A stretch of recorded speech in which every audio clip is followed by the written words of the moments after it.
Since 1995, I'm involved with a partnership in Namibia called Disciple Namibia 2000. And basically, it was to mobilize the entire church in Namibia around a common vision for the establishing of his kingdom in that country. Now, when we started off, we very quickly realized that partnership development, or to bring unity within the church in the country, is a challenge, and we need to follow a very planned process.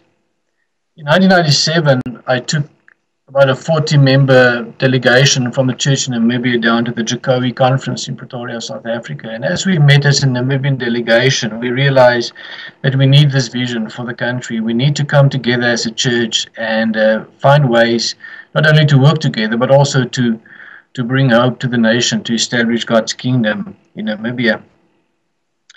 Going back to Namibia, we moved a little bit further than the 82,000 beyond vision of a church for every people and the gospel for every person. But we look at the Lausanne vision of mobilizing the whole church to take the whole gospel to the whole nation. As a vehicle, as a potential facilitator for that vision, the Namibian Mission Center was born, and I was asked to head up the Namibian Mission Center with a mandate to mobilize the entire church in Namibia around this vision of taking the whole gospel to the whole nation. So the first phase of partnership development, the first stage, is the exploration stage, where we basically do research, basically on two levels: harvest force information, what is the church like, who is the church, where are the churches located, how many local churches, how many denominations, how many organizations in the country. And then the harvest field information, that's basically on three levels: the places in Namibia, the domains within society, and then the peoples of Namibia. So we set out in 1997 to do research, and we identified 72 people groups within the national boundaries of Namibia. We identified 10,500 locations where the church is located. We identify 7 to 11 different domains, spheres of society like business, agriculture, education, sport, media, etc. But then we also identified 1,250 local churches, about 77 organizations, 60 plus denominations. And with this information, we start to build relationships. And that's the second outcome of the exploration phase, is to build a certain level of trust among the potential partners. So now we know what the whole church was about. We have some kind of understanding what the need in the country is, and we set out to build relationships. And as we were building relationships, we start to invite the church to come together and test their willingness, if they are willing to meet face to face. So for about 5-6 years, we build relationships. We share this intention that we have of mobilizing the whole church to take the whole gospel to the whole nation.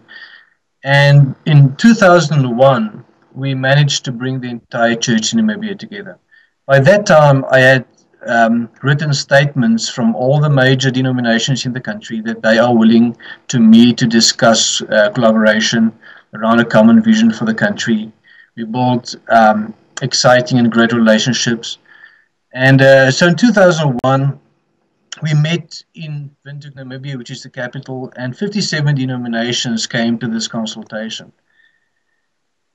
There was basically two outcomes of that consultation, which later became the formation meeting of the Disciple Namibia National Initiative. The two expectations was that we will agree on a common vision and that we will meet again. And it sounds simple, but it was so exciting to see that we were able to meet those expectations.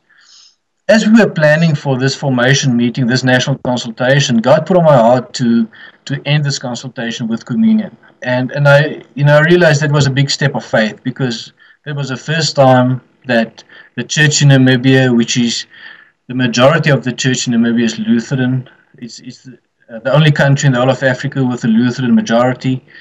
There's a high level of nominalism, traditionalism, and so we set out, took the step in faith, and identify pastors fraternal that developed liturgy, etc., for a interdenominational communion service. So we asked them if they are willing to serve the consultation with communion, not so much to force or to involve the entire consultation in taking communion, but have this pastors fraternal invite people to join the communion service if they feel like it.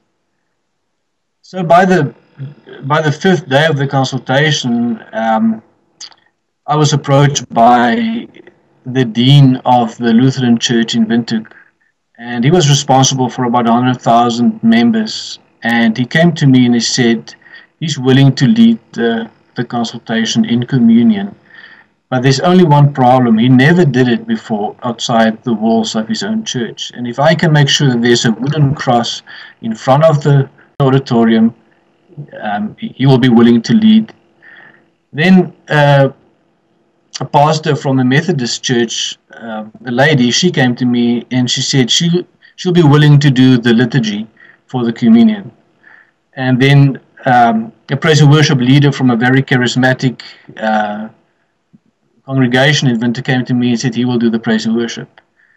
And those three people led us in communion, and within those three people were all the races, the sexes, and all the denominations represented as they were leading us. Now, the exciting thing for us of this movement when God started to unpack the book of Habakkuk to us, and you know, the vision of Habakkuk, that the knowledge of the glory of the Lord will cover the earth as waters cover the sea. So that became the expected outcome of Disciple Namibia. And just before we conclude that consultation, a leader from the Baptist church got up and he came to the front and he said, you know, God gave me a prophetic word, and in his denomination, prophetic words and the prophetic wasn't, you know, really a key thing.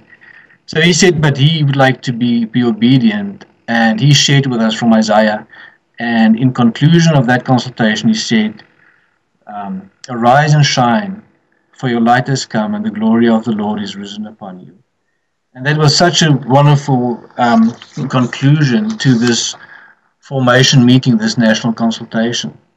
So we've seen over a period of 6 years how the exploration phase developed into the formation phase, when the whole church came together and they agreed through consensus that they need such initiative for the country.